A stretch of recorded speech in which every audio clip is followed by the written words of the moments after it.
Ocarina of Time, also known as Ocarina of Time, on top of being a great game in its own right, also serves as a great basis for many unique fan-generated works. Some people might tell you that it didn't age very well, but I just got done beating King's Field 1 and 2, so it's gonna take some serious gumption to say that to me. Ocarina of Time ROM hacks are in a very exciting place right now. We have giant full-sized stuff like Sealed Palace. We have brief compact adventures like Missing Link that have an avalanche of custom content like weapons, items, enemies, and bosses, and a ton of other projects in the works. Stuff that shows an incredible amount of promise. There are unfinished hour-long demos with enough content to make you turn your head, such as the demo for The Journey of Angtherum, which dropped a couple of months ago. In the last few years, I've tried to save ROM hacks and fan games for the big yearly marathons, but this is something I've seen in my feed off and on, and it looked very interesting. So after getting lost in King's Field 3 for the millionth time, I said, screw it, let's play a real video game now.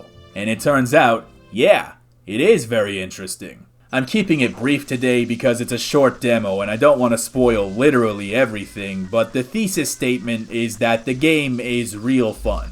I gotta say, making a 5-minute video on a ROM hack has got me very nostalgic. These days, I feel like I can't stop myself from making a video at least 20 minutes long, so this is a real throwback for me. From the beginning, it is very intriguing. You have this all-new custom title screen cutscene showing Link wandering through this mysterious, unfamiliar land. We open on Link inside of a treehouse with an anonymous note sending him on his way, before revealing that he is actually in northern Hyrule, beyond the borders of the castle.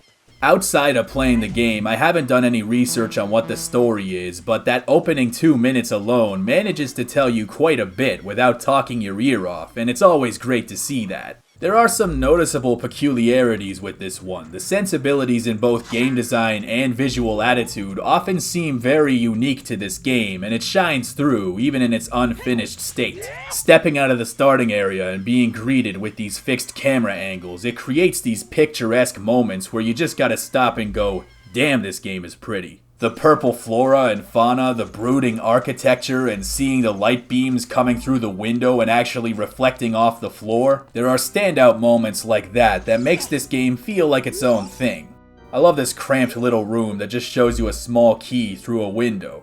It's just beyond your reach, it's teasing you like a jackass. The cavern in the graveyard, just the existence of a graveyard in a Zelda game is a sign that you're about to see some spook-ass shit, which is why there's a big-ass pit full of re-deads that can freeze you from a different floor. You really get the sense that the world of Angtherum is a meticulously fleshed out and deliberate place with a lot of untold lore to it, and not just a sequence of thematically incongruent locations. It's a world that you want to explore and get to know better. Gameplay-wise, the systems are fundamentally unchanged, but the level design paradigms are what makes it unique. In terms of difficulty, I was surprised by how not obvious some of the puzzles were. It's not absurdly cryptic, but it wasn't always instantaneously intuitive either, and I'm lucky that other people got to the game before me, because I don't know that I would ever have thought to throw bombs on these little platforms up here. Does that make me stupid?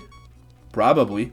There are these parts with sculptulas on the vines that'll knock you off, and I just naturally assumed that I needed a bow and arrow, but nope. I just have to climb past them and pray that I don't get hit like a dumbass, so if you are a dumbass, you have my sympathies. There are little quirks that'll seem so obvious after the fact, like how this part of the wall is actually climbable and you have to approach it slowly from the edge. There are walls that don't actually exist, but you have to find them on your own with no lens of truth. It's not always as straightforward as the original, which is not necessarily a bad thing. It requires another level of engagement. In its current state, there are no custom items or enemies, but there is a sign promising at least one custom boss, and having seen the things that ROM hacks of this game are capable of now, I'm very excited to see what that boss is.